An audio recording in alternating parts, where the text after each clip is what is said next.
Buenos días, jóvenes. Vamos a empezar con la clase. Por favor, tengan cuidado con los micrófonos porque parece que hay algunos que están con el micrófono con cierta música atrás, entonces hay que tener cuidado, por favor.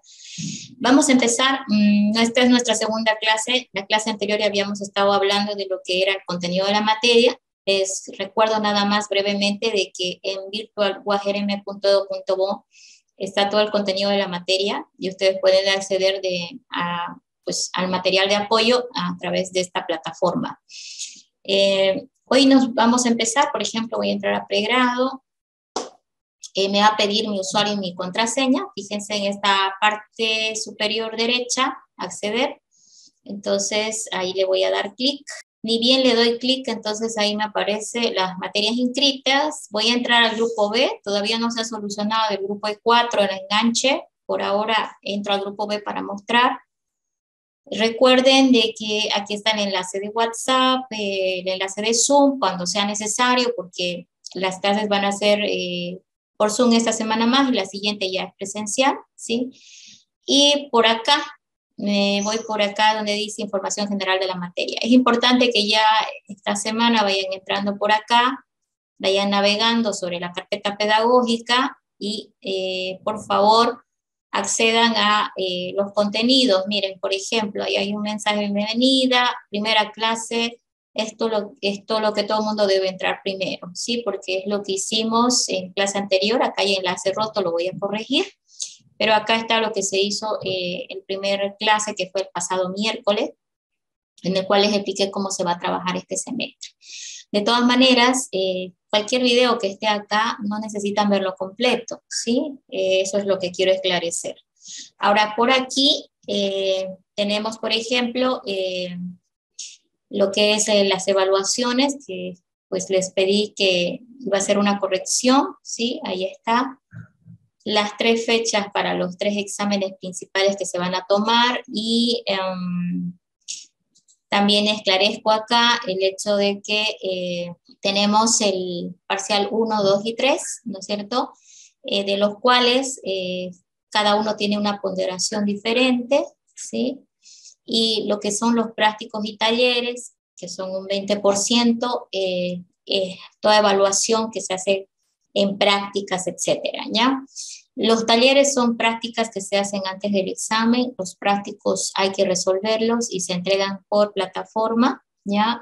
Y además ahí va incluido, ojo esto que les voy a esclarecer, ahorita estoy por ejemplo en este punto que es carpeta pedagógica, miren, voy a pasar al siguiente punto que es el cuestionario diagnóstico. Esta es una serie de preguntas para intentar diagnosticar cómo están llegando a la materia. Cuando le dan clic en previsualizar, va a empezar a aparecer una serie de preguntas que es de selección o complementar. Ese cuestionario es importante porque una vez que lo hagan, el sistema les va a asignar una nota y van a poder pasar al tema número 1. Miren, acá dice Introducción a la Informática. Si no logran el cuestionario diagnóstico, no llegan hasta el tema número 1. ¿Sí? Entonces, estando en el tema 1, ya puedes acceder a un video explicativo que es similar a lo que vamos a ver hoy. Puedes ver también lo que es la parte impresa del tema 1. Ahí está en forma de PowerPoint o PDF. Puedes hacer clic en esta flechita para descargar o leer. Y aquí hay un video adicional de apoyo a algunos conceptos del tema que se ha tratado. Una vez hecho esto, cada tema teórico que van a ver viene acompañado, miren, en la parte inferior viene el siguiente enlace que dice autoevaluación. Es una serie de preguntas referente al tema que se ha analizado, entonces cada tema viene con su autoevaluación. Ahora, estos valen para ustedes como prácticos, ¿sí? Van acumulando lo que son los prácticos, etcétera. Entonces hay que resolver. Puedes hacer más de una vez, hasta 3 veces cada uno de estos tipos diagnósticos o autoevaluaciones que se hacen, hasta 3 veces como máximo y el sistema te da una nota, ¿ya? Lo ideal es tener una nota de 7/10, pero ya que se puede hacer más de una vez, puedes intentar hasta lograr el 10/10. Ahora, quiero esclarecer también que esto es parte de la nota de los prácticos y en la parte teórica, esta es la forma de evaluar, y hay otra parte que es práctica que ya se les da en prácticos, ¿no? Eso está aquí mismo en contenido. Miren, estoy utilizando como un navegador web, y acá fíjense cada tema, y acá dice prácticos, ¿no? Entonces acá ya están los prácticos listos, y ni bien toque la fecha, se van a habilitar, ahí está la apertura y cierre. Entonces ustedes de acá ingresando, cuando les deje entrar, van a poder descargar el práctico 1 e irlos resolviendo, ¿sí? Entonces la idea es que cada práctico se resuelva en las fechas que indican, ¿sí? No después, porque el sistema ya no les deja subir más ese práctico. Entonces, de todas maneras, las alertas de los prácticos son antes de cada examen, ¿sí? Siempre viene un práctico de este estilo antes de cada examen.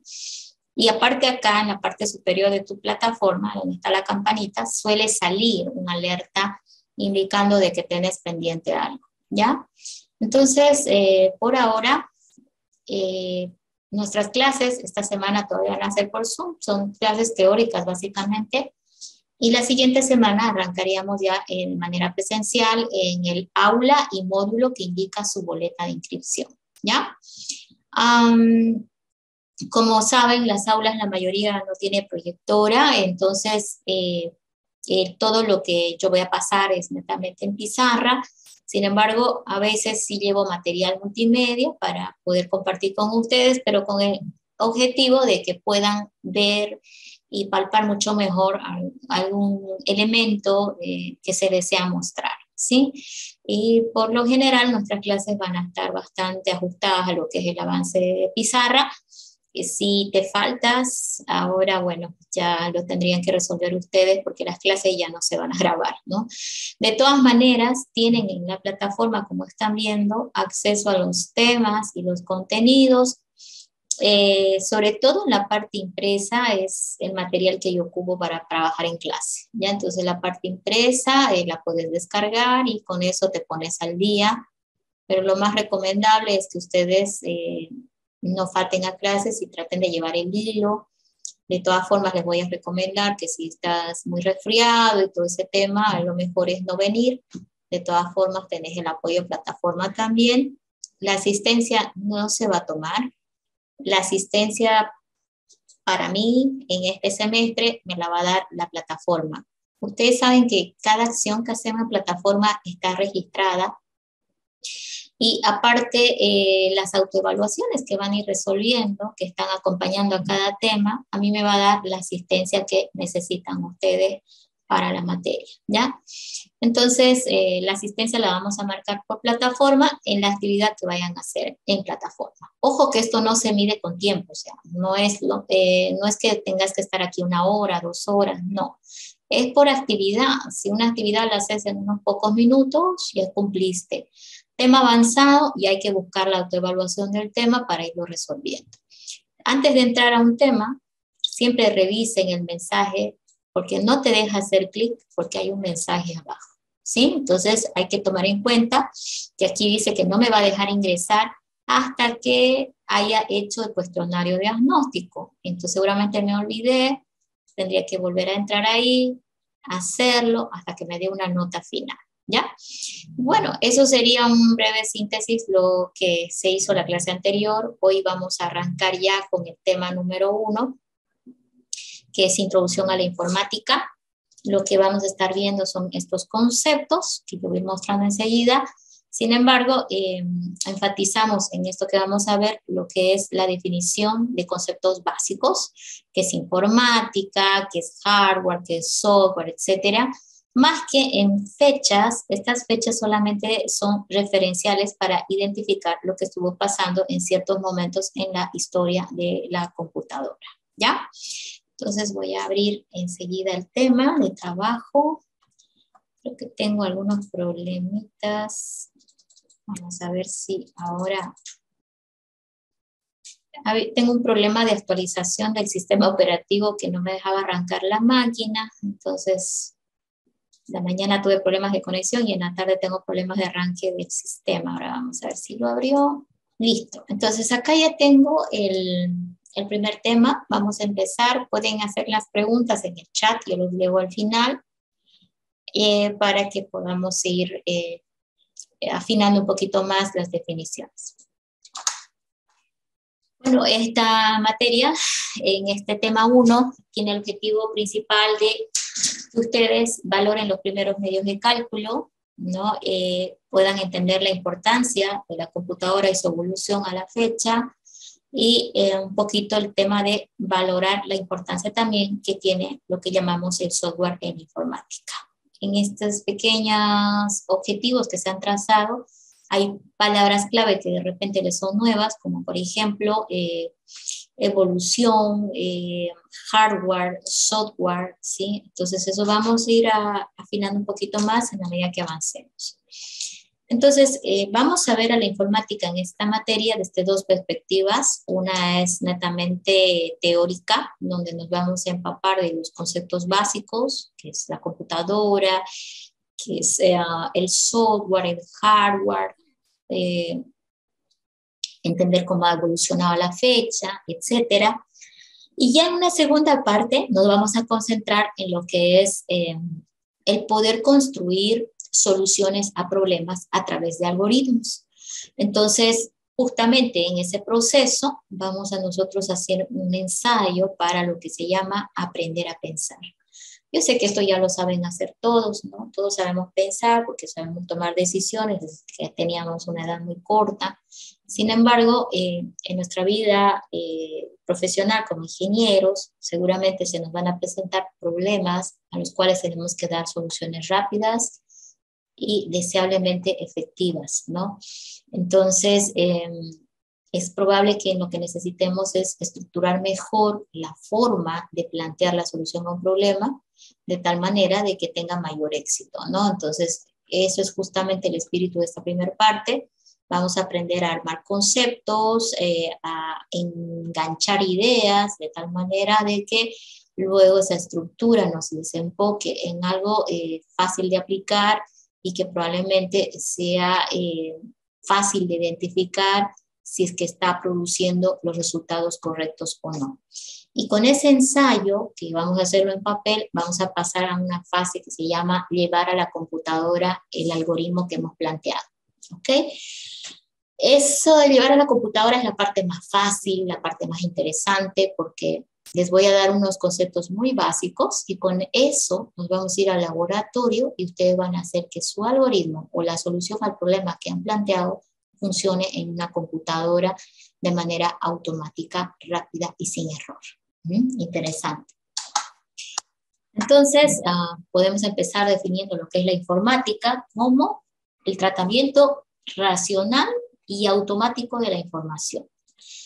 Creo que racional es importante enfatizar, ya que este va en el sentido de que el conocimiento es poder y no puedo yo utilizar con fines de lucro o propios o egoístas la información que se maneja, ¿sí?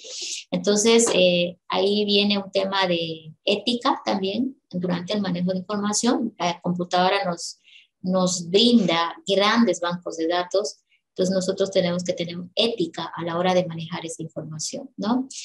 Y la informática lo que trata de hacer es no solamente manejar grandes bancos de datos, sino también hacer con esos datos un tratamiento automatizado, cosa que al ser humano le llevaría demasiado tiempo ejecutar y con probabilidades de error bastante altas, ¿no?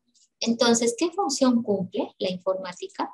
Principalmente vamos a verlo desde dos perspectivas, ¿no? Desarrollar nuevo hardware, ¿sí? Nuevas máquinas, nuevas computadoras, y por otro lado, desarrollar nuevas aplicaciones o programas de computadora, o lo que llamamos nosotros software. Por ende, al desarrollar nuevo hardware y software, la informática va a lograr transformar la forma de trabajo del ser humano, ¿ya? Un ejemplo muy claro para mí es el hecho de que en las empresas, por ejemplo, los contadores se dedicaban a realizar sus estados financieros de manera manual, demorando días, semanas, etcétera, ¿no? Entonces era un proceso bastante tedioso, monótono, y había que tener mucho cuidado porque un error era fatal de repente, ¿sí? Sin embargo, actualmente, todos estos procesos de generación de informes de estados financieros, etcétera, es realizado por sistemas de información que trabajan en la computadora. Y por lo tanto, ahora la pregunta es qué va a hacer el contador. El contador todavía tiene trabajo, pero solamente que ha cambiado su trabajo. Actualmente ya no se habla realmente de contador, se habla más bien de analista contable. Significa que ya no es su función solo calcular, sino también a trabajar lo que es el tema de análisis de datos, etcétera, etcétera, ¿no? Entonces, la informática lo que más bien busca es una evolución, un cambio en la forma de trabajo, ¿sí? Entonces, existe, ¿no?, mucha discusión sobre este tema, hasta qué punto es positivo. Sin embargo, lo que busca la informática en el fondo es trabajar el lado positivo siempre, ¿no?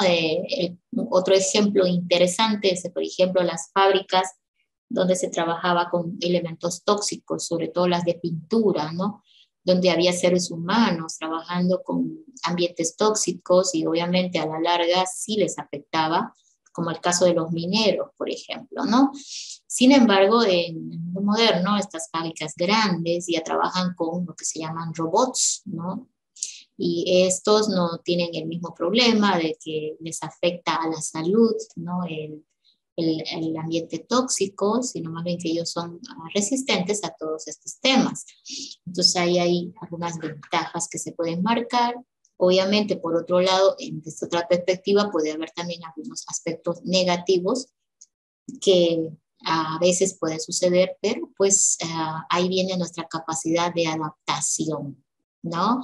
No podemos hoy en día acostumbrarnos a realizar un trabajo 20 años de la misma manera. Ya no existe ese concepto.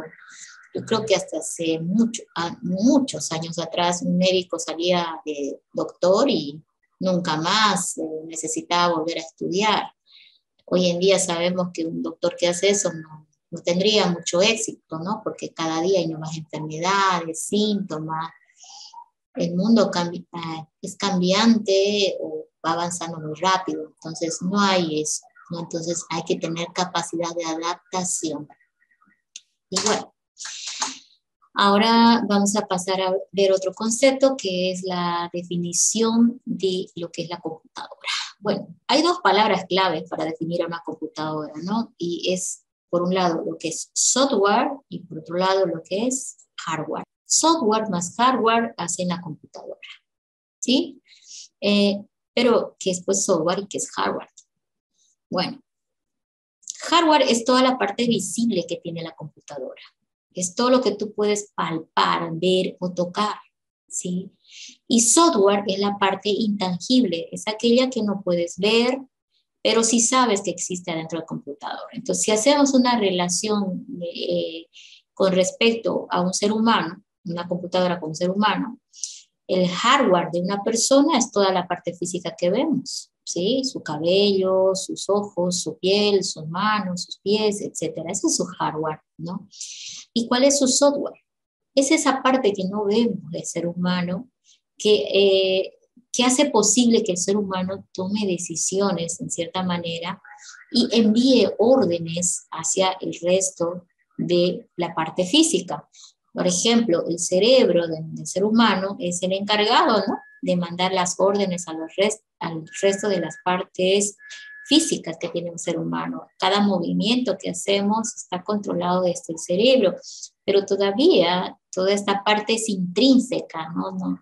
Sabemos que está ahí, pero no la vemos y sabemos la importancia que tiene porque cuando no está funcionando correcto, ahí está el ser humano puede estar con su cuerpo físico bastante bien visiblemente, pero si no hay algo que le dé órdenes y le oriente a lo que tiene que hacer, pues no sirve de mucho, ¿no?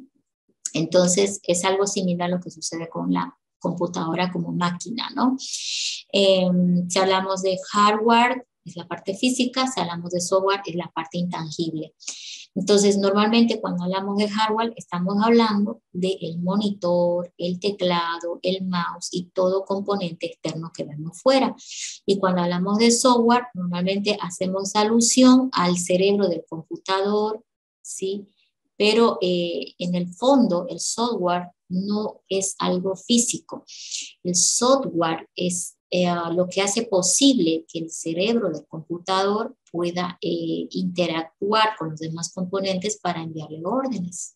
Entonces, realmente el cerebro del computador no es capaz de interactuar por sí solo y mandar órdenes como nuestro cerebro o como nosotros entendemos que funciona nuestro cerebro, ¿sí? El cerebro del computador netamente tiene la capacidad aritmético-lógico, ¿ya? Entonces, es capaz de realizar operaciones de cálculo, suma, resta, operaciones del álgebra de Boole, ¿sí? Ahora, este cerebro que nosotros le llamamos no funciona solo, requiere que encima de él lo administre un elemento llamado software, ¿no? Y de esa manera el computador, cuando le das clic en el botón Power, se enciende, o cuando le das clic con el mouse en pantalla, sucede alguna cosa con respecto a el comportamiento del computador, ¿no? Entonces, si ya estamos claros de qué es hardware y qué es software, y sabemos que no podemos confundir, váyanse también por el tema de la traducción al inglés y al español. Hard es duro, entonces recuerden, duro, tocar, ¿no es cierto? Es palpable. Y soft es suave, entonces de repente eso les ayude a no confundir estos dos conceptos, porque en ocasiones me los cruzan, ¿no? Me definen al hardware como software y al software como hardware, ¿sí? Entonces no los confundan, por favor, tenganlo claro que es muy diferente. Entonces, un ejemplo de hardware, vamos también por ahí, teclado, mouse, monitor. ¿Algún ejemplo de software? Sistema operativo, ¿sí? Antivirus. Otro ejemplo es, puede ser un programa de aplicación como Office, ¿sí? PowerPoint, Excel. Eso es software. Entonces, software es algo intangible, no lo vemos, pero sabemos que está ahí, ¿ok? Entonces, vamos a definir un poquito más extensivamente el hardware y el software de computador en los siguientes temas. Por ahora, este es el contexto físico de lo que es un computador y lo que podemos nosotros definir. ¿Listo? Antes de irme a la siguiente lámina, vamos a hacer una aclaración. ¿Ok? ¿Cómo es que un computador funciona? ¿Cómo es que esta máquina funciona? Bueno, vamos a decir que un computador funciona porque acá, esta cajita que estamos viendo acá un poco escondida, se le llama caja case, ¿sí? Es la caja case del computador. Él tiene un cable, bueno, no se ve muy bien, voy a tratar de moverlo un poquito más, mi cablecito. De él sale un cable que va a corriente, ¿sí? Porque necesita energía eléctrica para funcionar.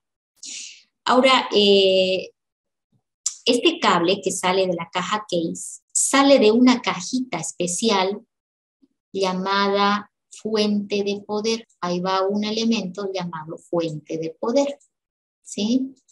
Este elemento llamado fuente de poder es la que hace posible de que se recepcione la energía eléctrica, ¿sí? La fuente de poder, ¿ok? Ahora, ¿de dónde sale el cable a la corriente? De la cajita llamada fuente de poder, que es esta que está acá, adentro de la caja case, y esto va a la corriente. El monitor necesita mucha energía. Entonces, normalmente el monitor también tiene un cable que va a la energía eléctrica, ¿sí?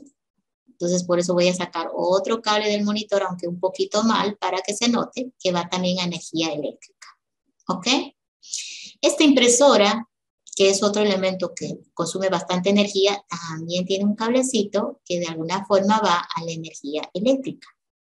Entonces resulta que aquí necesito 3 puntos de corriente y por esa razón también recuerden siempre hablamos de que estos elementos van a lo que se llama supresor de pico, ¿sí? Este es un supresor de pico.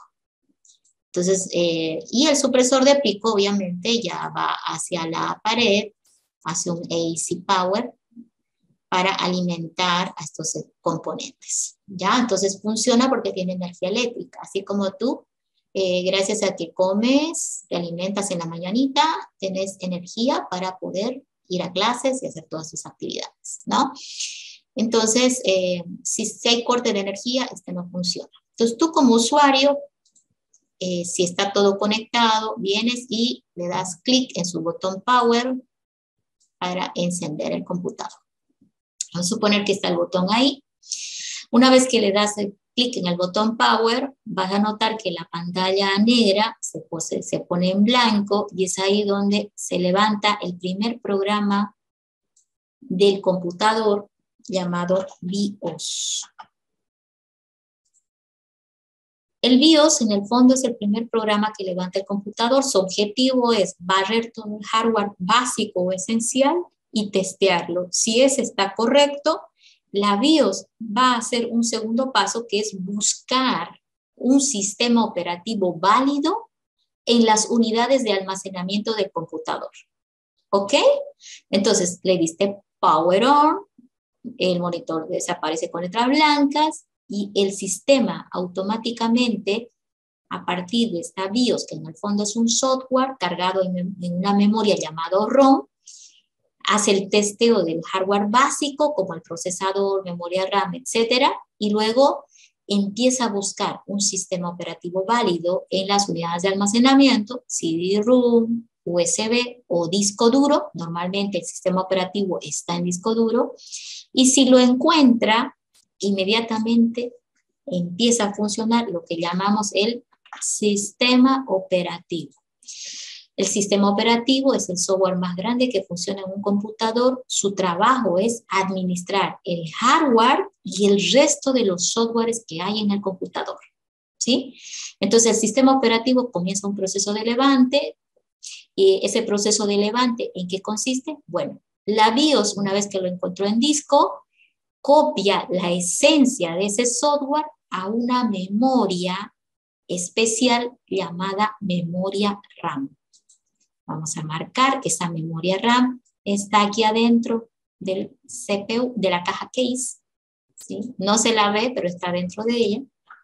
Ahí está la memoria llamada memoria RAM. La memoria RAM es de algunos gigas, 16, 32, 64 gigas. Su gran característica es que es una memoria muy rápida y especialmente diseñada para que ahí funcione el sistema operativo y los programas de aplicación que el usuario ha abierto. Entonces, la historia que estamos viendo ahorita siempre va a suceder cuando abras un programa. Tú abres un programa, clic con el icono, y el sistema operativo va a buscar a disco duro el programa y sube a memoria RAM la esencia de ese programa, haciendo que tú lo veas luego en pantalla. Entonces, cuando la BIOS detectó el sistema operativo en disco duro, le carga a memoria RAM la esencia de ese sistema operativo. ¿Por qué digo la esencia? Porque es demasiado grande, carga lo más importante de él y concluye con llevarlo a RAM. Es cuando tú ves en la pantalla del monitor que empieza a aparecer el logo del sistema operativo que tiene cargado. Entonces es ahí donde ya la BIOS cumplió su trabajo y a partir de ahí el sistema operativo empieza a administrar todo el hardware que tiene la máquina. Entonces eso sucede cada que encendemos el computador, ¿ya? Entonces desde este punto de vista ya estamos viendo, ¿no? Este hardware que habíamos dicho que era la RAM, la ROM, el monitor, la fuente de poder, ¿no? No son nada si no hay un software, sistema operativo que lo va a administrar, ¿ok? Entonces, una vez encendido el sistema operativo, el usuario empezará a interactuar a través de programas de aplicación y pues ya la historia la conocen para adelante. Vamos ahora a enfatizarnos en concentrarnos en los elementos básicos del hardware, ya que entendimos lo que es el encendido. A veces puede suceder de que uno de estos cables sea desconectado o que la regleta esté mal o que el punto esté mal, entonces no va a haber corriente, no va a poderse encender. Entonces normalmente uno va y revisa si hay correcta conexión de estos puntos con la energía eléctrica. ¿Listo? Ok, ahora que ya está esto, vámonos a ver si hablamos de hardware primeramente. ¿Cuáles son los componentes más importantes del hardware en orden de importancia? Vamos a ver. Pongámosle primero al famoso CPU, que es el cerebro del computador. Es la parte no pensante, no vamos a decir pensante, es la calculadora del computador, es el elemento capaz de realizar las operaciones aritméticas y lógicas. ¿Ya? Lo vamos a ver más a fondo en el siguiente tema. Luego, en el punto 2, ubicado dentro de la caja case, tenemos a un elemento llamado tarjeta controladora. No, tarjeta madre. La tarjeta madre es una placa tal vez tan grande como la caja case. La caja case es esta que está debajo del monitor en esta gráfica, ¿sí? La tarjeta madre es uno de los elementos más importantes porque a él viene acoplado los componentes internos de la caja case. A la placa madre viene acoplado el CPU, la memoria RAM, la memoria ROM o BIOS, también la fuente de poder, sí que hemos hablado, el disco duro, etc. Entonces la placa madre es como una especie de mostrador al cual se acoplan los componentes internos de la caja case, ya que a partir de estar acoplados a la placa madre, pueden interactuar los unos con los otros. El CPU puede mandar datos o recibir datos de la memoria RAM gracias a que está acoplado a la placa madre y ella tiene los medios para enviar datos de un componente a otro, ¿sí? Lo vamos a ver más a fondo luego. Luego tenemos también otro componente importante, es la memoria ROM, ¿sí? La memoria ROM o BIOS, si se daña, no va a encender el computador, ¿sí? No va a poder trabajar porque si no pasa la BIOS, no, en realidad habría que reemplazarlo, intentar repararlo, pero es muy extraño que se dañe esta memoria, ¿no? Entonces, es muy raro, pero puede pasar en un equipo antiguo. Normalmente se espera que falle después de de muchos años. Luego tenemos otro elemento importante porque suministra energía a todos los componentes, podría ser la fuente de poder, ya que si la fuente de poder se daña, no va a poder mandar energía a los componentes internos y tampoco va a encender el computador. A veces el hecho de uno prender y que la pantalla siga negra puede tener dos motivos. Si la pantalla está negra, pero la caja case tiene luz de encendido, el problema es el monitor. Entonces el monitor hay que revisarle su cable, a ver si está bien conectado, o tal vez el monitor, como un televisor, se ha quemado.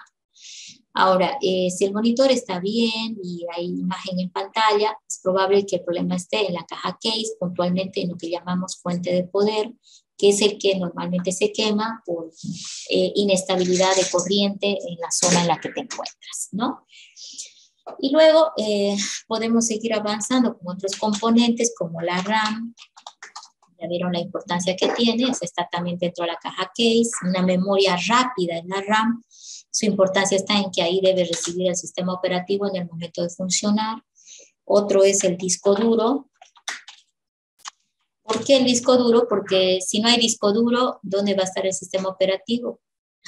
Recuerden que un sistema operativo está almacenado en disco duro normalmente y es ahí donde la BIOS va a ir y lo va a encontrar para llevar una copia de él a memoria RAM, ¿sí? Entonces, a veces cuando encendemos la máquina hay errores en el equipo o en el sistema operativo y este error a veces se soluciona simplemente con volver a encender el equipo. A veces puede ocurrir un error en el copiado de disco a RAM, de repente hay un problema con alguna zona que no le ha ido bien y bueno, un reinicio solucionará el problema, ¿sí? Entonces, pues ahí están, ¿no?, algunos de los componentes básicos que tiene un computador, y de repente esto lo vamos a tocar más a fondo en el siguiente tema, pero por ahora ya tienes muy buena idea de qué tiene adentro, y estás notando que la caja case había sido como que lo más importante, porque sin, en ella están metidos, miren, la tarjeta madre, la ROM, la fuente de poder, la RAM y el disco duro y el CPU, ¿no? En la caja case está todo esto que he puesto acá con rojo, ¿ya? Entonces, cuando decimos que la caja case está ausente, pues miren, en el fondo estás diciendo que no tenés nada de esto y por lo tanto prácticamente no tenés nada, ¿no? El computador en realidad está como que un poquito resumido adentro de la caja case, ¿listo? ¿No? Entonces, adentro de la caja case, visto un poquito más desde arriba, aquí hay los componentes que hemos mencionado y que se pueden distinguir. Ya aquí yo los voy marcando para que los vayan nada más fijando. Acá, por ejemplo, está la BIOS, ¿sí? Acá está el procesador, ¿sí? El CPU.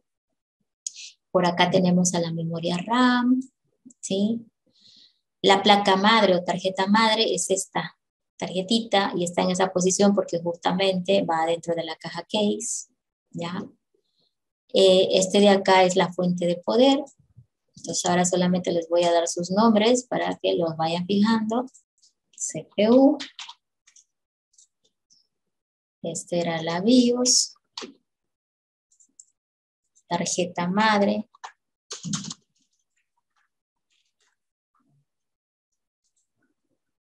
Este es fuente de poder.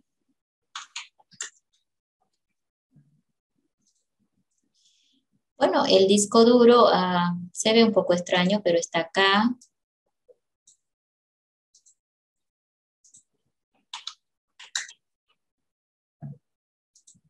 Y bueno, obviamente esta caja de acá es la famosa caja case que hay en un computador, ¿no? Y aquí por otro lado está el monitor, el teclado, el mouse, ¿no? Y bueno, en esta gráfica no se aprecian los cables, ¿no? Está prácticamente sin arme este computador, ¿ya? Bueno, ahí está un resumen de lo que era el hardware. Aquí están ya unas fotos o imágenes, una caja case, una tarjeta madre completa, ya miren, bastante cargada. Quiero hacer notar que la caja case tiene un componente interno que es importante también recalcar, que son lo que llamamos nosotros el cooler, ya en esta gráfica no se lo aprecia muy bien, pero podemos decir que está por esta zona. Normalmente el cooler o ventilador es para refrescar el procesador, ya que el procesador tiende a recalentar por la actividad que realiza, grandes velocidades y bastante pesado, ¿no? Ahí vemos un procesador ahí y ahí vemos que tiene doble cooler, ¿no? Entonces eso es normalmente en la actualidad muy común, más de un ventilador o cooler internamente. Y mirando un poquito, de repente por acá, no se lo ve muy bien, pero está lo que es la memoria RAM, metidas ahí, y así, ¿ok? Ahí está un ejemplo de una placa madre. Ahí está la fuente de poder. No sé si notan esta entradita en esta parte. Este es donde va el enchufe del cable de poder que le da energía al computador, ¿sí? Aquí está un ejemplo de un procesador, es una pastillita. Acá está un ejemplo de una memoria RAM. Las RAM vienen siempre de esta forma, aunque su capacidad varía, ¿no? 2, 4, 8 gigas. Y también la tecnología, cuando hablan de RAM, hablan de DDR2, DDR3, DDR4. Entonces, a mi computador no le voy a poner cualquier memoria RAM, tengo que ver qué tipo de RAM le voy a poner y eso va a depender de la tarjeta madre que tienes en tu computador, ¿sí? La tarjeta madre define el tipo de RAM que le puedes poner, hay más de un tipo y varían visiblemente, por favor, esto es a tomar en cuenta, por esta zona de acá, Entonces, si se daña una RAM, normalmente uno retira la RAM y va a buscar una exactamente igual. No todas son idénticas en esta parte, ¿ya? Esta parte es la que no debemos tocar. Normalmente la RAM debe ser, si vas a manipularla, la recomendación es de que lo hagas en el extremo a extremo, o sea, pones los dedos extremos para sostener de extremo a extremo en los laterales y nunca tocar nada más, ¿ya? Entonces tiene algunos problemas la RAM más adelante si la tocas indebidamente. Este es una BIOS, ¿sí? Cualquier placa madre viene con la BIOS incorporada, ¿ya? Entonces ya recuerdan la importancia, ¿no? Si la BIOS se daña, no va a funcionar nada. Y bueno, de estas no habíamos hablado anteriormente, pero quiero que noten en esta plaquita madre estas ranuras que ves acá con blanco. En las tarjetas madres modernas pueden ser varias. Estas ranuras sirven para que ahí vayas a incrustar lo que llamamos tarjeta controladora. Fíjense, esta parte va a ir incrustada en esa zona. Entonces, eso es para tarjetas controladoras. Ahora, ¿qué es una tarjeta controladora? La tarjeta controladora es un componente de hardware que acompaña a los periféricos del computador. ¿Y cuáles son los periféricos del computador? Los elementos externos a la caja case. Monitor, teclado, mouse, etc. Esos son los elementos externos. Entonces, cada elemento externo, como el monitor, tiene adentro de la caja case un similar. ¿La tarjeta control? La tarjeta madre. No, yo. En realidad, la palabra correcta no es decir un similar, sino tiene un elemento adicional que acompaña a este hardware externo, ¿sí? Vamos con el monitor. El monitor está afuera, tú lo ves, se llama monitor, se le llama periférico de salida puntualmente al monitor, ¿ya? Pero ese monitor no funciona solo. Necesita otro cable que va a la caja case, ¿ok? Del monitor a la caja case. ¿Te acuerdas que del monitor iba uno a la corriente? Sí. Entonces tiene un segundo cable que va a la caja case. ¿Y a dónde va específicamente? Va hacia su tarjeta controladora, ¿sí? Entonces la tarjeta controladora tiene una ranura que en realidad es un puerto especial de entrada al cual va conectado el cable que viene del monitor y que hace posible que el monitor ahora interactúe con el resto de los componentes del computador. Entonces, los periféricos o elementos externos del computador no funcionan solitos. Fíjate, el teclado va a la caja case, pero no va a la caja case, va en el fondo a una tarjeta controladora de teclado. La impresora también tiene un cable que va a corriente, pero tiene otro que va a la caja case, pero no a la caja case exactamente, sino a la tarjeta controladora que le va a permitir interactuar con el resto de los componentes. Entonces, existen por cada componente externo alguna tarjeta controladora internamente al cual está acoplado, ¿sí? Entonces, eso es algo que vamos a luego explicar un poquito más. Este es un disco duro. Aclaro, esto es un disco duro magnético, es el clásico disco duro. Es que hoy en día hablamos de discos sólidos, perdón, y discos duros magnéticos. Este es un disco magnético, como ven funciona casi como un reproductor de música antiguo de sus abuelos, ¿sí? Si ustedes, no sé, han visto en casa de algún abuelo, su reproductor de música era parecido a esta cajita que estamos viendo.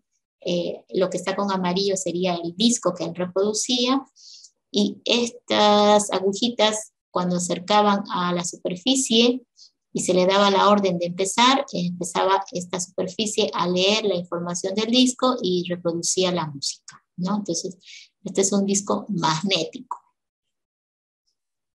Por otro lado, acá tenemos al DVD, que bueno, creo que ya se usa muy poco, usamos más ahora los USBs, pero es un medio de almacenamiento también de información. El DVD, que es un componente externo, que normalmente va introducido en una cajita lector-escritor de DVD o CD, ¿sí? Entonces ahí están esos componentes adicionales. Entonces, aquí en esta gráfica estamos viendo un poquito la especificación de la placa madre. Recuerden que esta está dentro de la caja case y que tiene una serie de componentes. Entre esos componentes está el procesador. Ahí está el procesador. Luego lo vamos a estudiar más. Está la memoria RAM, la memoria ROM para la BIOS. Están las tarjetas controladoras, ¿sí? Y aquí también están las tarjetas controladoras, ¿ok? Sin embargo, acuérdense que por este lado tenemos las tarjetas controladoras para periféricos de entrada y por este otro lado derecho las tarjetas controladoras para periféricos de salida, ¿no? Entonces las tarjetas controladoras tienen un trabajo de hacer que el componente externo interactúe con la computadora. Por acá tenemos también a las unidades de almacenamiento, tengo el CD-ROOM, ¿sí? Y vamos a corregir esto, el CD-ROOM para poder interpretar los CDs y lo que es el disco duro para almacenar grandes cantidades de información. Los discos duros vienen de muchos gigas. Actualmente hablamos de 2, 3 teras en espacio en disco, 1 tera es 1024 gigas, entonces muchísima información se puede almacenar en los discos duros de hoy en día, ¿no? El CD-ROM, por otro lado, llega a 4 punto algo gigas, ¿no? No son tan grandes en espacio, y los flashes USB tampoco son muy grandes. Notemos que en esta placa madre simulada, hay un componente que no hemos estado hablando, que es estas flechitas llamadas buses. Estos son canales que están en toda la placa madre que le van a permitir enviar y recibir datos a los diferentes componentes que tiene la placa madre, ¿no? ¿Cómo llega del procesador a RAM la información? A través de estos buses, ¿no? En una placa madre real, esos buses son unos hilos muy delgaditos de color blanco que casi no se ven, hasta parecen pintados, y en el fondo son verdaderos canales por los cuales fluctúa la información de un componente a otro. Bueno, entonces ahora nos vamos a definir lo que es el software, la parte intangible del computador. Tenemos principalmente 3 tipos de software. Por un lado están los sistemas operativos. Acá vemos a Windows y Linux, que es otro sistema operativo que a diferencia de Windows no necesitas una licencia para poder trabajar con él, simplemente lo instalas y lo ocupas. El tema es que la mayoría de las aplicaciones que utilizamos vienen para sistema operativo Windows, entonces es una de las razones por las cuales también es muy popular. Tenemos otro grupo de softwares que son, yo les digo, softwares que nos sirven para crear más software, ¿no? Entonces aquí vienen lo que llamamos los lenguajes de programación, como Visual Basic y otros. Hago alusión a lo que es el lenguaje Visual Basic porque este semestre las pruebas de laboratorio las vamos a hacer con el lenguaje de programación Visual Basic. Luego tenemos el tercer grupo, que son aplicaciones. Estas son más familiarizadas con ustedes. Están los antivirus, el Word, el Excel, etcétera. Todas las aplicaciones que ustedes como usuario utilizan sería el último grupo de la clasificación de los softwares. Ahora, si hay algún software que no es de ninguno de estos tipos que hemos hablado, se lo puede clasificar como otros, ¿no? Como otros en el fondo. Entonces, aquí tenemos lo que es importante discriminar, ¿no? Estos 3 tipos principalmente y no confundirnos, ¿no? Cada grupo tiene su importancia. Miren, los sistemas operativos administran el hardware, ¿no? Los lenguajes de programación nos permiten crear más software y por lo tanto crear más aplicaciones para el computador. Y las aplicaciones de computador hacen de que tú como usuario encuentres muy fácil utilizar la computadora, ¿no? Entonces el antivirus tiene una especial importancia con respecto a lo que es la protección, ¿cierto? El Office, el Excel, el PowerPoint tiene el objetivo de que tú puedas crear archivos, ¿no? Para poderlos, para diferentes propósitos, ¿sí? Entonces, eso es algo que hay que tomar en cuenta y saberlo diferenciar de cierta manera. Ahora, cuando hablamos de software, este concepto viene enganchado de la palabra algoritmo. algoritmo es una secuencia de pasos que buscan solucionar algún problema.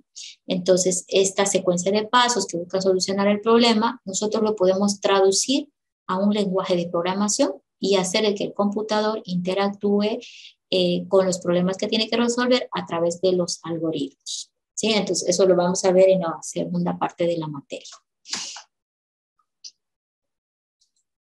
Entonces, en un sistema de computación observamos estos elementos y lo más importante es darnos cuenta que la vía de comunicación entre estos componentes es vertical.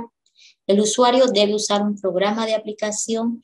El programa de aplicación debe utilizar el sistema operativo y es el sistema operativo el que envía las órdenes al hardware del computador. Entonces, aquí lo que vemos es un hilo vertical de comunicación entre estos componentes. El usuario no puede enviar órdenes directas al sistema operativo, ¿sí? El usuario debe usar una aplicación para lograr enviar la orden al sistema operativo. Y el único que puede interactuar con el hardware de manera directa es el sistema operativo. ¿Ya? Entonces, eso hay que tomar en cuenta en esta gráfica que estamos viendo. Entonces, ¿qué son los sistemas operativos? La palabra clave para definirlo es administrador. Administrador de recursos. ¿Y qué recursos administra el sistema operativo? Administra el hardware y el software. ¿Qué hardware administra? Procesador, memoria RAM, medios de almacenamiento, dispositivos de entrada y salida. Dispositivos o periféricos de entrada y salida. ¿Y qué software va a administrar? El resto de los softwares que vayas a cargar en el sistema, ¿sí? Programas de aplicación, software de desarrollo, etcétera, ¿ya? Entonces, recuerden que dependiendo del sistema operativo que tú tienes, va a ser posible cargarle o no determinados programas de aplicación a tu computador, ¿sí? Entonces, si yo tengo, por ejemplo, Windows 10, yo tengo que buscar un software compatible a Windows 10 para poder instalar en mi máquina, ¿ya? Y si voy a instalar un Windows 10, tengo que observar el hardware que tengo. Yo no le puedo poner Windows 10 a cualquier computador. Los sistemas operativos como software tienen un grupo o una lista de requisitos mínimos de hardware que debe cumplir el computador para que se le pueda instalar. Por ejemplo, en mi caso, yo tengo un computador mediano, vamos a decir que ya tiene de antigüedad al menos 10 años y yo le he podido instalar hasta Windows 10. Cuando lo compré seguramente estaba pues con Windows 7, ¿no? Luego le pude cambiar a Windows 8 porque todavía el hardware era compatible. Incluso el Windows 10 me ha funcionado bastante bien, el hardware es compatible y todo va bien. Pero luego ha aparecido ya el Windows 11, que es una nueva versión de Microsoft, y este ya no lo puedo instalar. Claramente al momento de instalar me dice que el procesador es incompatible con ese sistema operativo, ¿sí? Entonces, ¿cuál es el aprendizaje? Un hardware que yo tengo va a ser compatible con uno u otro sistema operativo, ¿no? Entonces no le puedo poner cualquier sistema operativo. Entonces, si yo voy a comprar un hardware, tengo que saber qué sistema operativo le va a hacer a ese hardware.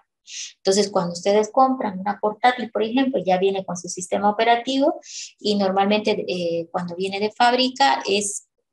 Bueno, aquí en nuestro país normalmente es una versión anterior a la que está más boom, ¿sí? Es muy rara la vez que te lo ofrecen con, por ejemplo, ahorita está el Windows 11, ¿verdad? No te están ofreciendo muchos equipos con Windows 11. De hecho, te la están ofreciendo con Windows 10, pero como el hardware es nuevo, relativamente moderno, es probable que le haga Windows 11, pero yo no te garantizo. Habría que entrar a la BIOS del computador. Acuérdense que la BIOS es el primer software que levanta la máquina. Es posible ingresar a ese programa, aunque tú como usuario nunca lo haces porque no entenderías cómo funciona. El técnico es el que entra a la BIOS y ahí él puede verificar los requisitos, las características de hardware que tiene la máquina y con ello determinar si le va a hacer o no un sistema operativo. Pero por otro lado también, ¿no? Si tú tienes el hardware y agarras y te comienzas a instalar el sistema operativo de Windows 11, el instalador te lo va a decir en el momento que intentes, ¿no? Te dice, no cumple tal requisito de hardware y por lo tanto no puedo seguir con la instalación, ¿sí? Ahora, no solamente va ahí, entonces, hardware, sistema operativo y bueno, luego, si tú quieres instalar un programa de aplicación, tú tienes que averiguar si el instalador de ese programa es compatible con ese sistema operativo. Los softwares se cargan en el computador a través de un software llamado sistema instalador, ¿ya? Si yo quiero instalar Office en mi equipo, bueno, mi equipo como hardware tiene que tener un sistema operativo cargado. Una vez que está el sistema operativo, yo voy a intentar la instalación del Office. Ahora, si ese Office no es compatible con ese Windows, me va a avisar y no voy a poder instalar. Si es compatible, va a seguir la instalación y no va a haber problema. Entonces, no se olviden de ese hilo que a veces algunos olvidan y por eso tienen problemas, ¿no? Entonces, ¿qué es lo primero que compras? Hardware, ¿no? Vamos a ponerlo acá con un tonito que pueda ver. Normalmente uno va por hardware. Vamos a hablar la siguiente clase de qué características son deseables actualmente. Pero una vez que ya tienes el hardware, tú vas a tomar en función a ese hardware la decisión de qué sistema operativo le vas a poner. ¿Sí? Porque puede ser que más de uno le sea compatible. Y en función a ese sistema operativo, recién vas a poder definir qué aplicaciones le puedes instalar en el sistema. Aplicación es programa, ¿ya? Y bueno, en función a eso, tu máquina va a tener determinada característica, ¿sí? Entonces ahí está el hilo que no hay que olvidar, ¿ya? Ahora, es muy raro que tú digas, quiero instalarme AutoCAD y primero comprarte el AutoCAD y luego decir, ay, hay que comprar Windows 10 y luego te compres Windows 10 y luego recién el hardware. No, normalmente uno empieza de aquí, ¿no? O sea, a ver, ¿qué hardware puedo pagar? ¿Qué hardware voy a tener? ¿No? Entonces, mi recomendación siempre va a ser hardware, buscar de última generación, ¿ya? No viejo, porque la tecnología en 2 años ya está desfasada. Entonces, si tú te desfasaste al momento de hacer tu compra, pues estás perdiendo. De todas maneras, con buen uso, un hardware te puede aguantar muchos años. El tema es que mi caso, por ejemplo, mi máquina está bien, no tengo problemas de nada, pero ya no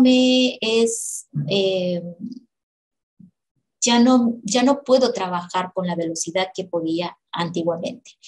¿Por qué? Porque ya está desfasado en tecnología. Los softwares que le quiero cargar funcionan lentos o funcionan mal, o tal vez ni es compatible. No le puedo poner Windows 11, el Windows 10 ya no es, de repente ya van a dejar de darle mantenimiento, entonces va desfasándose, ¿no? Entonces hay que tomar en cuenta eso. Y por último, bueno, tomar en cuenta esos datos y ver cuál puede estar al alcance, pues, de comprar, ¿no? Entonces compras el hardware, con ello se define qué sistema operativo le puedes cargar y luego las aplicaciones que le vas a poder meter a ese computador, ¿sí? Entonces ahí está la recomendación. Bueno, veamos ahora un poco de historia para valorar los medios de cálculo que tenemos hoy en día. Si empezamos a ver un poquito en la historia, hay 2 elementos que han ido surgiendo y que han marcado cierta importancia, ¿no? 5.000 años atrás, el abaco chino, ya para los contadores, realizaban operaciones de cálculo de manera manual, digámoslo así, pero mucho más rápido que solamente sumando. Okay, ahí está un primer intento de automatizar el cálculo. Y luego viene más o menos en el siglo XVI, hablemos de Blaise Pascal, cuando crea su máquina sumadora, ¿no? La máquina mecánica sumadora de Blaise Pascal, que no fue realmente una máquina que funcionó, pero sí está el prototipo. Y bueno, su intento fue de que haga... me parece a mí muy cercano a lo que el abaco chino hacía. Si ven, se parece un poquito hasta en la forma. De todas formas, Estos son iconos que hicieron posible que hoy en día tengamos un computador, ¿no? Primero porque había necesidad de calcular y calcular rápido, ¿no? Entonces esto ha ido buscando, ha ido evolucionando a través del tiempo y pues en algún momento posterior a esto se pudo, ¿no? Tecnológicamente sustentar una solución ya a lo que se quería, ¿sí? Entonces, si hablamos de otro elemento importante en la historia, hablemos de la máquina analítica de Charles Babbage. Charles Babbage es conocido como el padre de la informática. Podemos decir que a partir de la máquina analítica de Charles Babbage, recién empezamos a hablar de lo que son computadoras como las que hoy en día conocemos, ¿ya? Se le dice padre de la informática justamente por este diseño que hizo. Está un poco similar al computador de hoy en día, ya que contempla el tema del procesador y el almacenado de datos, ¿no? Ahí está. Entonces, son dos de las características principales de nuestros computadores de hoy en día, ¿no? Entonces, sin embargo, esta máquina tampoco funcionó, pero tenía, como les digo, elementos básicos de computador de hoy en día. La idea estaba, pero se dice que la tecnología en ese momento no había avanzado al punto en que se podía llevar a una realidad esta computadora. Entonces, es así de que empiezan a surgir ya a partir del siglo XIX, vemos muchos años, ¿no? Los primeros computadores, vamos a decir que el primer computador electrónico digital creado, pues según la historia estuvo en la Universidad de Iowa y fue creado por el profesor de física Atonov, ¿sí? Entonces, él crea más o menos en 1937, en 1942, esta primer computadora que abarcaba una habitación muy grande. Como saben, en esta misma época se crearon otros computadores de ese tiempo, como el ENIAC, que era la parte militar de los Estados Unidos que estaba desarrollando. Entonces, hay como una discusión, ¿no? ¿Cuál fue la primera computadora? De repente la que crearon los militares o la que estuvo en la universidad, pero en esta universidad existe una placa donde dice, en esta universidad se creó el primer computador electrónico, ¿no? Entonces se acepta como cierto, ¿no? Porque nadie lo ha discutido. En realidad, al parecer, este científico, bueno, este profesor de física había creado la máquina en apoyo del auxiliar que era Berry, otro estudiante de la universidad. Y bueno, se acepta de que estos prototipos que los tenían les sirvió de ideas básicas a los otros que también estaban a la expectativa, ¿no? De qué hacían los demás para lograr la computadora, como que había una competencia. O también puede haber sucedido de que estaban tan a la par en sus investigaciones que casualmente salieron casi al mismo tiempo, ¿no? Bueno, a partir de esta computadora empieza pues ya lo que se llama la historia, en realidad, de lo que es un computador, ¿no? Y a la raíz de ella empiezan a surgir lo que llamamos las generaciones de computadores, ¿no? Entonces, cada generación que vamos a ir viendo significa un cambio en la tecnología del computador, principalmente enfocándose en lo que es el procesador mismo. Lo que van a observar en cada generación adelante es que hay cambios en lo que es el procesador mismo y el principal software que administra el computador, que es el sistema operativo. Entonces, cuando vayamos a tocar generaciones, yo voy a hablar principalmente de esos dos aspectos, ¿no? ¿Qué pasaba con el procesador y qué pasó con el sistema operativo? Y bueno, porque las generaciones desarrollaron a partir del cambio drástico que empezó a haber justamente lo que es el procesador. Acá estamos viendo un procesador de tercera generación, el llamado circuito integrado, bastante pequeño en comparación a lo que veíamos en los inicios cuando hablábamos de computadoras grandes como este, ¿sí? Bueno, empecemos a ver las generación. La primera generación de computadores, más o menos los 50, cada generación más o menos abarca 10 años. Ojo que esto está desfasado en nuestro país, ¿no? Esta clasificación está basada en países de primer mundo, ¿sí?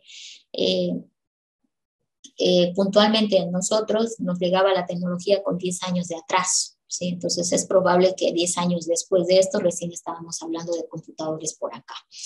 Bueno, en la primera generación el procesador estaba hecho a través de bulbos o tubos al vacío, ¿ok? Bulbos o tubos al vacío.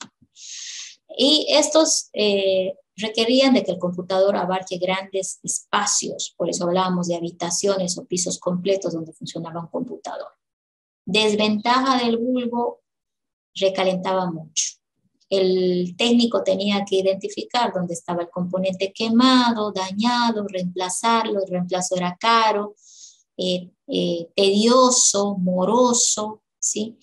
El computador de esta época calentaba mucho, tendría que estar en áreas bien refrigeradas. Hay ciertas historias de que cuando el ENIAC, que es uno de los primeros computadores que funcionaba, en Estados Unidos funcionaba, la luz se ponía muy tenue en las casas de esa ciudad donde funcionaba el ENIAC, ¿no? Entonces, ¿por qué? Porque consumía demasiada energía. Entonces, esas son sus desventajas. Pero bueno, hablamos también del tema sistema operativo. No había sistema operativo en la primera generación de computadores. ¿Cómo entonces eran administrados los computadores?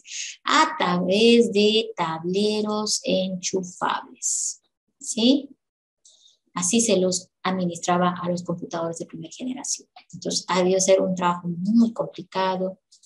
No era chiste estar dentro del laboratorio de cómputo, ¿no? Era bastante especialista la gente que trabajaba ahí. Luego, unos 10 años más, el transistor viene a reemplazar a lo que es el bulbo o tubo al vacío. Un poquito más específicamente, esta es la apariencia de un transistor. Y bueno, con esto vino una disminución del tamaño del computador, el recalentamiento bajó, el potencial de cálculo mejoró también, se elevó, y aparecen ya en esta generación los primeros sistemas operativos. Estos primeros sistemas operativos fueron llamados sistemas operativos orientados a monoprogramación. ¿Qué significaba? Que este sistema operativo era capaz de ejecutar un solo programa nada más. Entonces, ¿qué significaría en nuestro tiempo eso? Prendo el computador, subí el sistema operativo y yo hago clic en Word, abro Word, trabajo allí, pero si ahora necesito el Excel, tengo que cerrar el Word y luego recién puedo abrir el Excel. Entonces, eso significaba monoprogramación. Este sistema solo podía ejecutar un programa nada más a la vez. Bueno, después, pasando unos 10 años más, empieza a aparecer la famosa tercera generación de computadores. Les cuento que el transistor perduró. A partir de la segunda generación hasta hoy en día, los transistores son parte de los procesadores. Ahora, los transistores continuaron, pero de diferente forma, porque empezamos a ver la época de la miniaturización a partir de la tercera generación. ¿Por qué se dice la época de la miniaturización? Porque lo que hicieron fue encapsular en una pastilla de silicio varios transistores. Aquí estamos viendo la pastilla de silicio con los varios transistores encapsulados ahí dentro. Y bueno, haciendo todos ellos un trabajo de equipo y en paralelo para realizar las operaciones de cálculo que tenía que hacer el procesador, ¿no? Entonces, la tercera generación es bien interesante porque descubren la posibilidad de encapsular y crear el circuito integrado, aprovechando el potencial de cálculo que se eleva, controlando la temperatura de tal manera de que no hay daño interno y por ende también pues ya que tiene harto poder de cálculo el procesador, se vieron obligados a mejorar lo que llamábamos nosotros sistema operativo.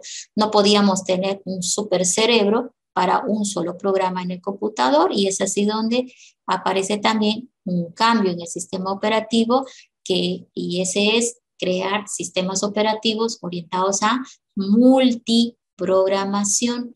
Ahora, ¿cómo lograron multiprogramar? Bueno, el cerebro del computador tiene un potencial de cálculo alto, pero ese no le garantizaba de que podías ejecutar muchos programas a la vez. Lo que ellos hicieron fue mejorar la administración de la memoria RAM.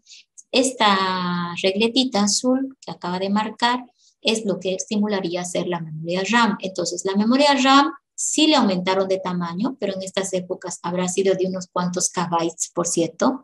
Hoy en día la memoria RAM es de varios gigas. En estas épocas eran de algunos kbytes, entonces todavía no era muy grande la memoria RAM. Pero también los programas no eran muy grandes, ocupaban bytes, kbytes, o sea, no necesitaban tanta RAM. De todas maneras, ¿cómo lograron la multiprogramación? Bueno, lo hicieron a través de una división de la memoria RAM. Como están viendo acá, esta es una RAM en la cual en la parte baja se está alojando el sistema operativo y luego lo que ha hecho el sistema es dividir la RAM en pedazos, diferente tamaño. Acá se ve de igual, pero en realidad los pedazos eran diferentes, de tal manera de que cada partición permitiría ejecutar en esa partición un programa de aplicación. Aquí la RAM ha sido dividida en 4 partes. Sabemos que una iba a ser para el sistema operativo, lo cual le iba a permitir disponer de 3 particiones, cada uno para un programa independiente. Entonces, en este sistema simulado podía ejecutar el usuario 3 programas al mismo tiempo. Habría Word, había hoja de cálculo, hoja de texto o el graficador, etcétera, ¿no? Podía abrir más programas a la vez, en este caso el límite era 3. ¿Qué pasaba cuando el usuario superaba los 3 programas y le daba clic a un cuarto programa? El sistema operativo le decía con un mensaje: ya no hay más RAM suficiente, cierra algún programa e intente otra vez. Entonces, el usuario sabía de que cuando salía ese mensaje estaba obligado en sacrificar un programa abierto, cerrándolo e intentando abrir el nuevo programa a ver si ya cabría, ¿sí? Entonces, es importante esta parte en el sentido de que entendemos ya cómo la evolución a tercera generación no solamente fue gracias al circuito integrado que permitió la encapsulación de varios transistores, sino también una mejora en el sistema operativo, haciendo de que éste administre mejor los recursos. En este caso está mejor administrando a la memoria RAM. Saltamos a la cuarta. La cuarta generación ya trae consigo el LSI, el Large Scale Integration, o integración en gran escala. Es el circuito integrado que habíamos visto anteriormente, pero ya no solamente con varios transistores. Vamos a decir que aquí venían cientos de transistores encapsulados en la pastilla de silicio. Entonces, por eso dicen integración a gran escala, LSI. Entonces, más transistores, más poder de cálculo, siguen controlando bien el recalentamiento y los problemas que trae encapsular tantos transistores. ¿Y qué pasa con el sistema operativo? Lo que se logró en generaciones anteriores se continúa siempre mejorando. Eso no hay que especificar, eso debe estar de hecho entendido que así es, porque se continuó con la multiprogramación, pero mejorándola al punto de que ya no nos sale el mensaje donde dice cierre algún programa. Ustedes nunca han recibido ese mensaje. Son de una generación de multiprogramación en el cual no les sale el mensaje de cierre un programa para intentar abrir otro. De hecho, el computador siempre está intentando abrir todos los programas que tú le indiques. Sin embargo, tú notas que cuando tienes muchos programas abiertos, tu sistema te responde más lento cada vez, ¿no? Entonces, tú ya sabes que para que mejore la velocidad de respuesta del computador, prefieres cerrar algunos programas e intentar aligerar las cosas o la carga de tal manera de que todo funciona más rápido para ti, ¿no? Entonces, desde el punto de vista del sistema operativo, continúa la multiprogramación y aparece un plus. Justo en la cuarta generación viene lo que se llama el boom del Internet. Aparece el concepto de lo que se llama la red o las conexiones en red. Entonces, vienen ahora en esta cuarta generación los sistemas operativos orientados a red. ¿Y qué significa orientado a red? Y los sistemas operativos vienen. Ahí vamos a anotar. Uno con multiprogramación como siempre, ¿sí?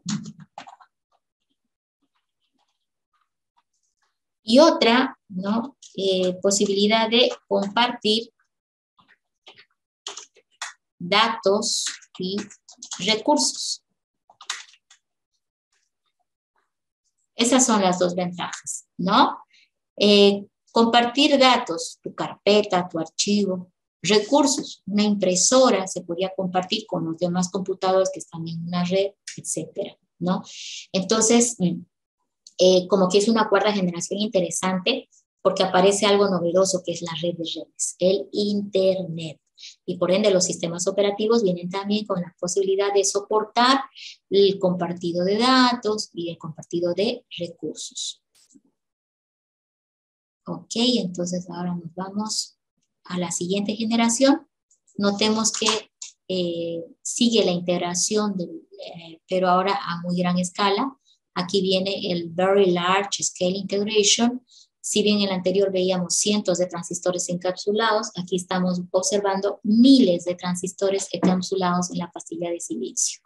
Y por supuesto continúan con el desarrollo de mejores sistemas operativos para la multiprogramación, para lo que es el soporte de las operaciones de red, etcétera. Ahora, hay una nueva idea que empieza a surgir en la quinta generación, que es la inteligencia artificial.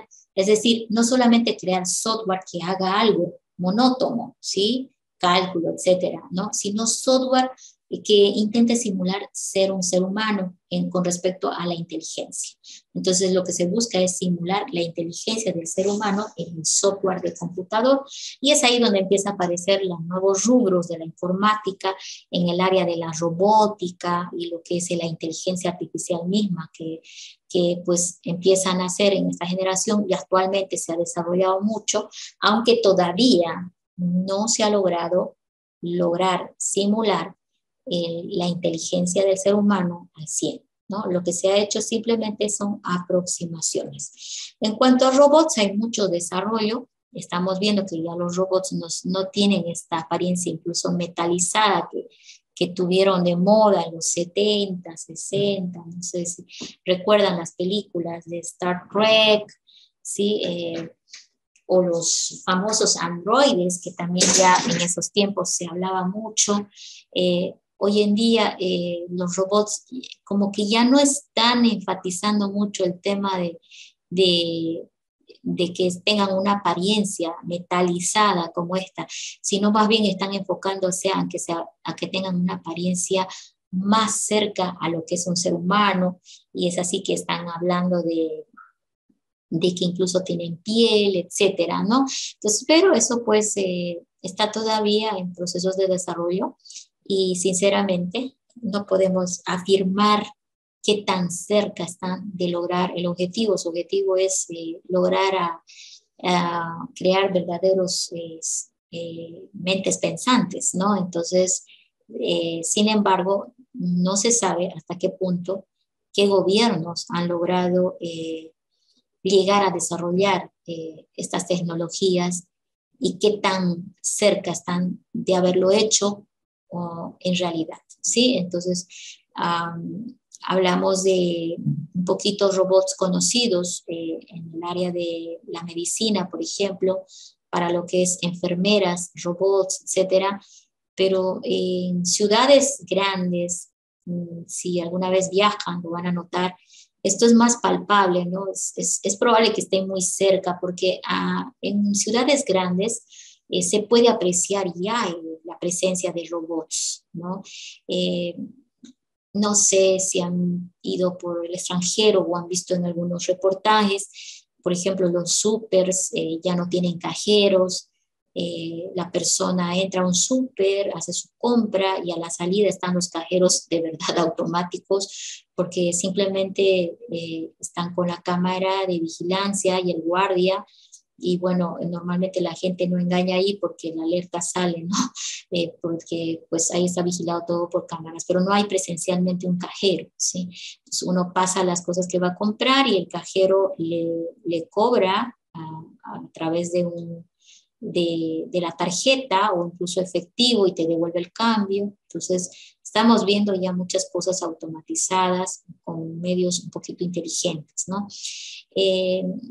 Y eso se reproduce mucho en Europa, en Estados Unidos, Japón, que es donde más se veía este tema. Hasta antes que tuvieron el terrible problema del tsunami, ellos estaban a toda mecha avanzando a la siguiente generación a pasos agigantados, ¿no? Actualmente no se sabe muy bien, ¿no?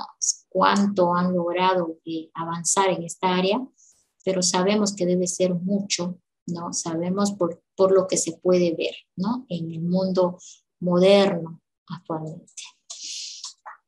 Bueno, ahora vamos a, un minuto, vamos a volver acá. Ya vamos a hacer un salto hacia la sexta generación.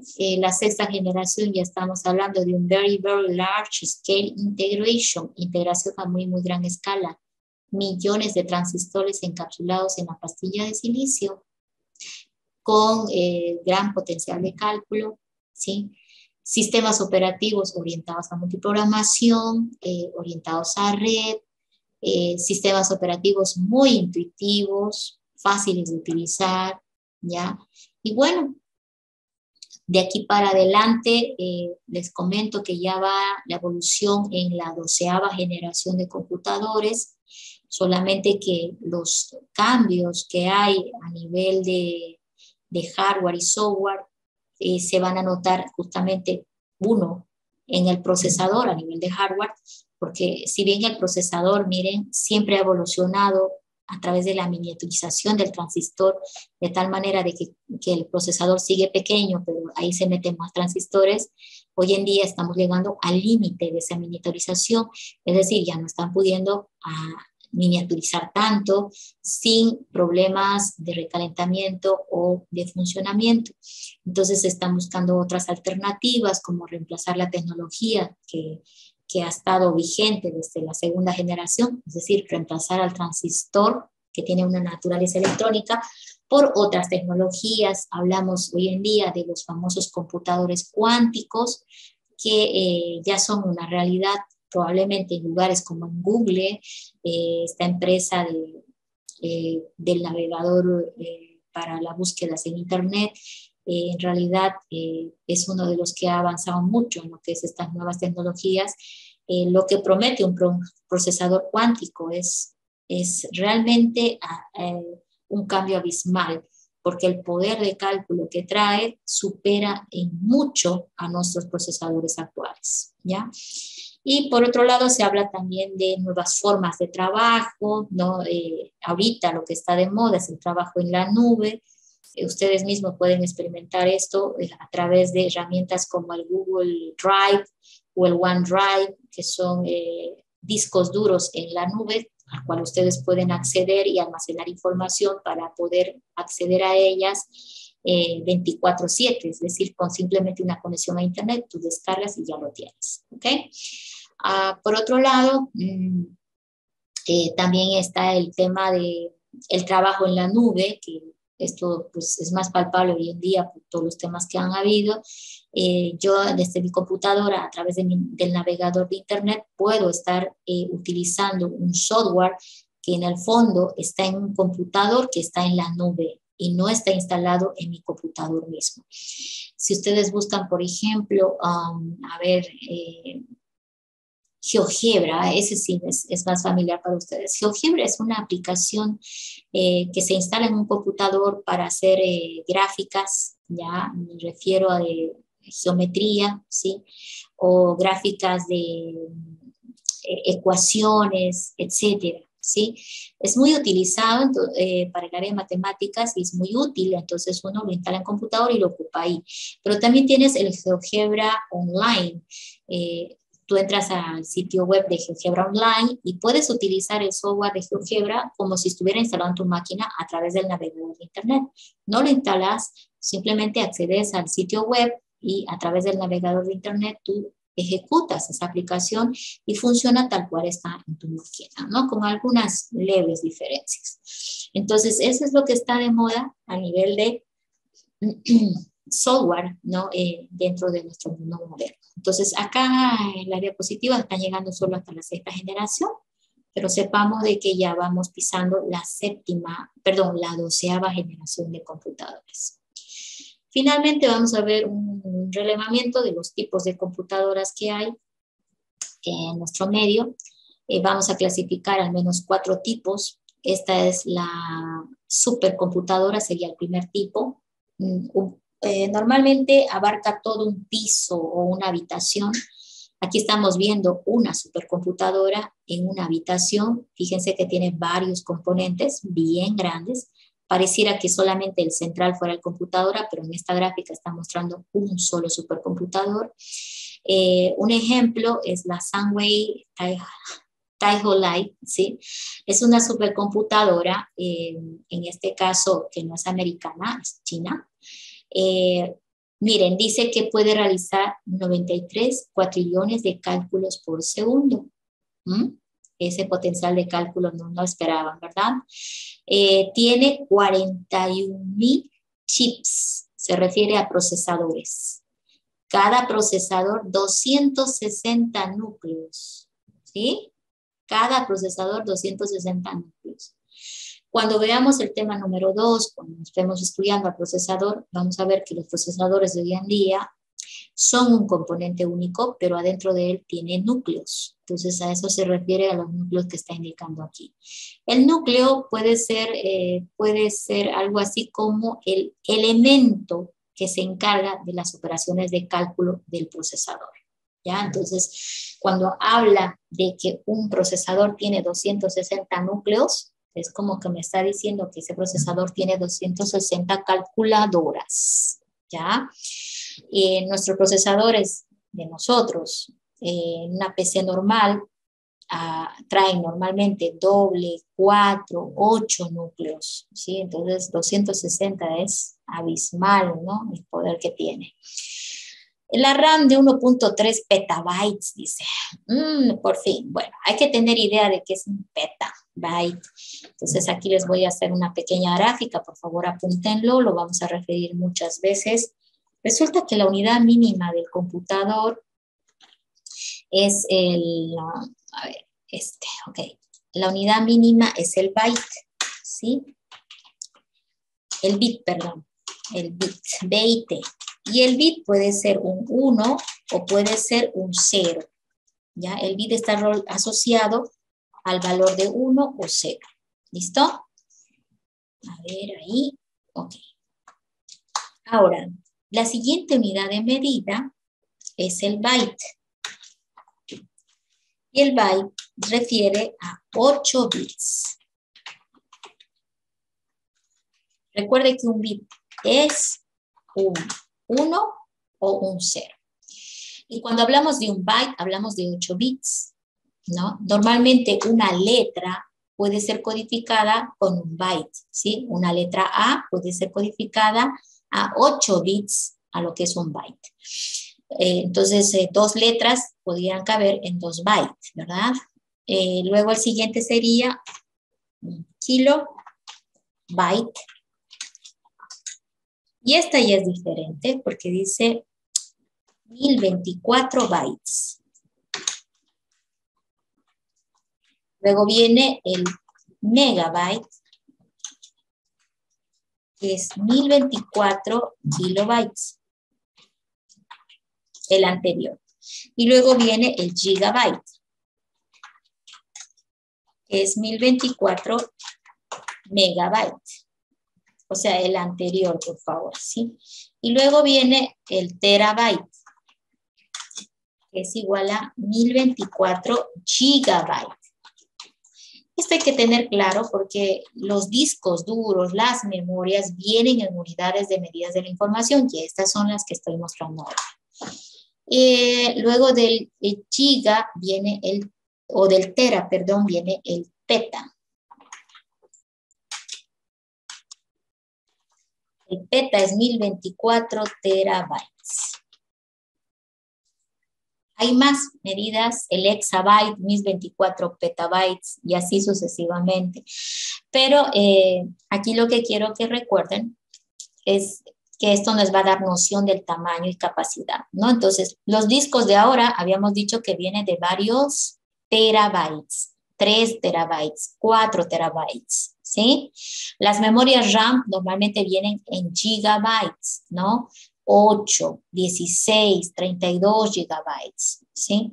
Entonces, aquí miren esta supercomputadora que está diciendo que tiene 1.3 petabytes. ¿no? Bastante memoria RAM.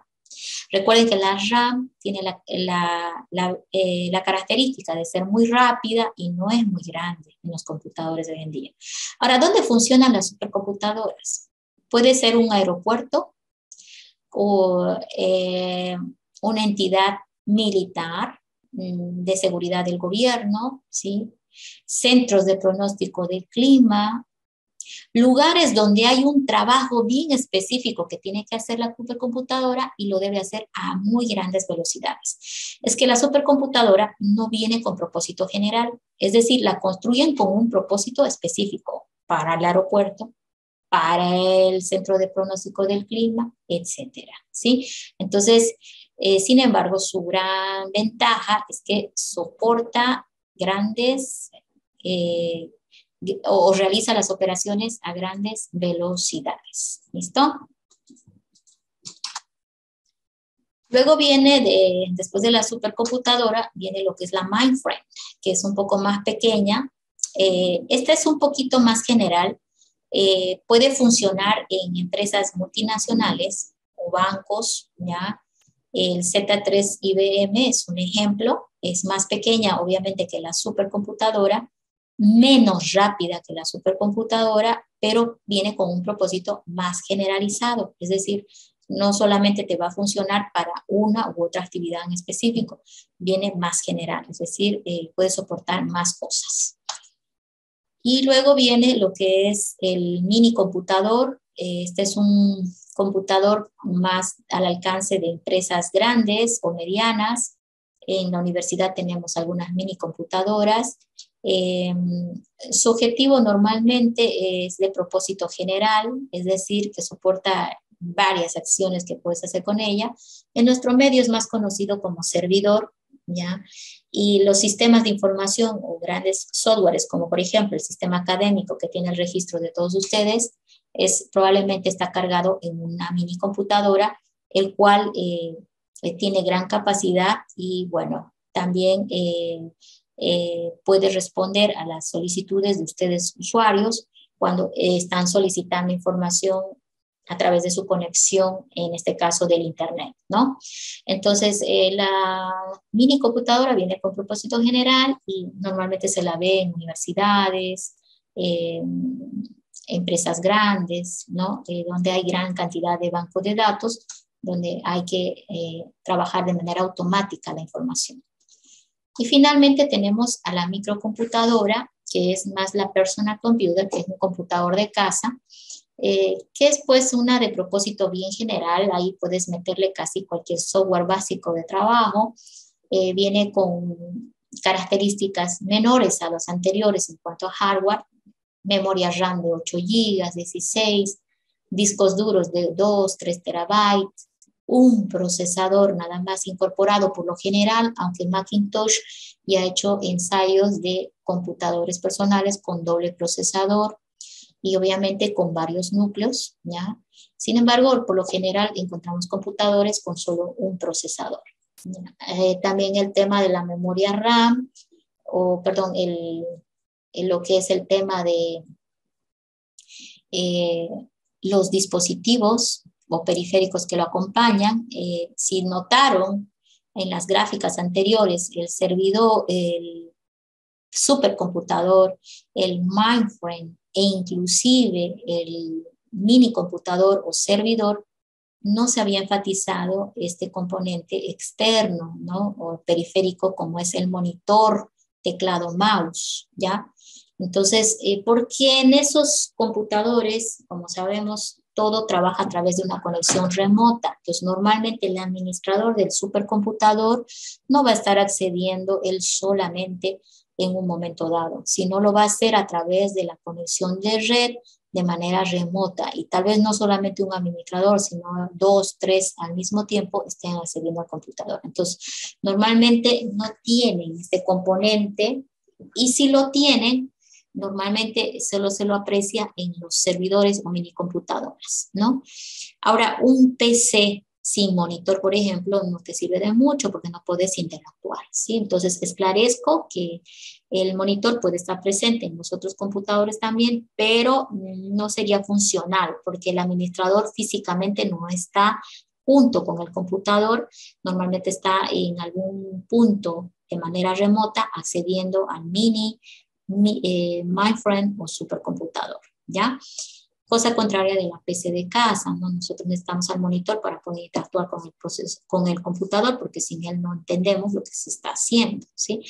Y porque pues el trabajo remoto con una PC, si bien es posible, normalmente no es lo que tú utilizas. Es posible conectarlo a internet a mi computador y acceder desde la internet de manera remota, sí es posible, si ustedes investigan lo pueden hacer. De todas maneras, no es realmente ese su fuerte, ¿no? Entonces, este es para uso personal, o sea, lo ocupo ahorita y yo necesito los componentes de comunicación disponibles, me refiero al monitor, teclado, mouse, etcétera, ¿no? Entonces, con eso hemos terminado ya lo que es el tema número 1. Hemos barrido, pues, bastantes conceptos, lo que es un poco de historia y los tipos de computadora. No sé si han anotado algunas preguntas, voy a revisar. Vamos a empezar al principio.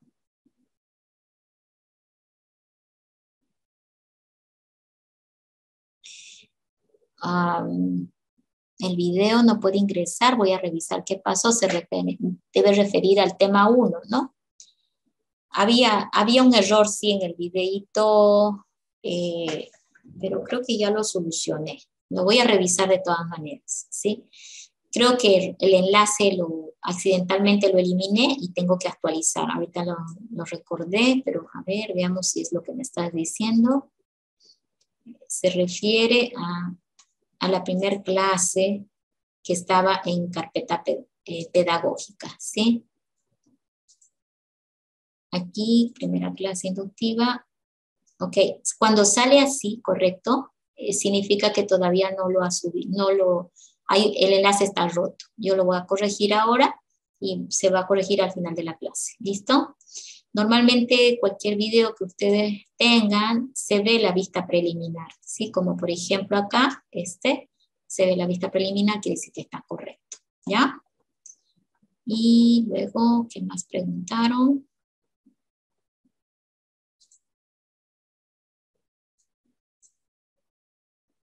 A ver, Sebastián, Fernando. Sí, no es necesario que estén registrando por ahora la asistencia, lo vamos a hacer por plataforma, ¿listo? Entonces las actividades que van a hacer en plataforma los van a registrar, ¿ya? Entonces no se hagan problema. Ok, ¿cuál es la diferencia entre la caja case y el CPU? La caja case es lo que tú ves afuera. Esa caja es la que tú ves. Y la CPU es el procesador que está adentro de la caja case. ¿Ok? Esa es la diferencia. Eso lo han visto.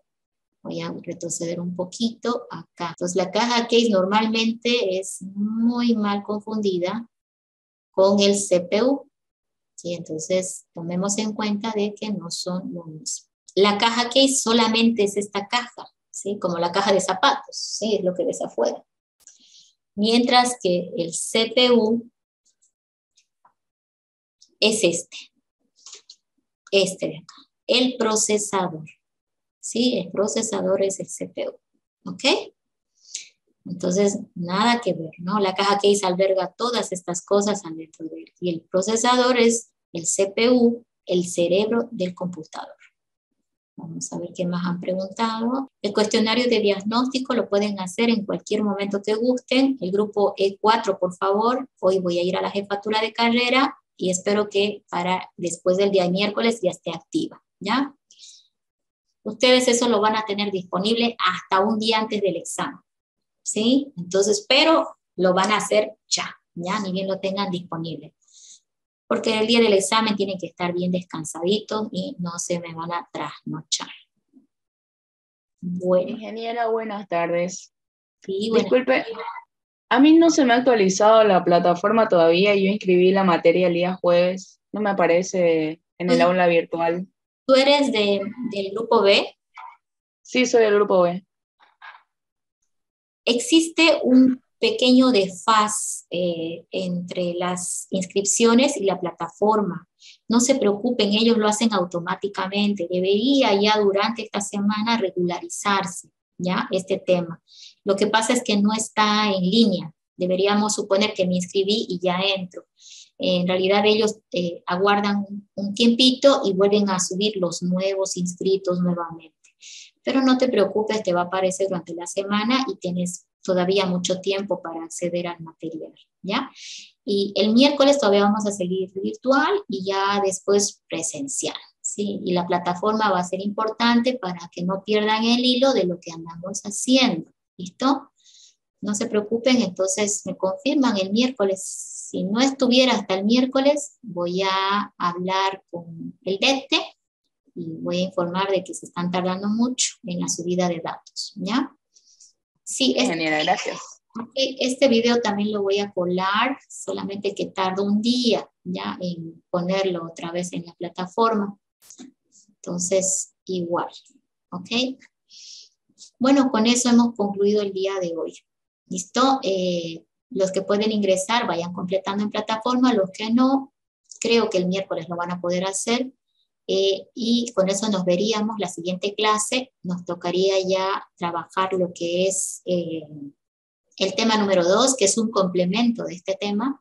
Ahí les voy a hablar de pues lo que es el hardware a fondo y qué parámetros usamos para determinar qué hardware me conviene a mí para al momento de tomar una decisión de compra, por ejemplo, ¿ya? Ok, entonces nos vemos en la siguiente clase, jóvenes. Pasen buen día. Hasta luego. Hasta luego, ingeniera, gracias. Hasta luego, ingeniero. Hasta luego. Gracias, ingeniero. Hasta luego. Adiós.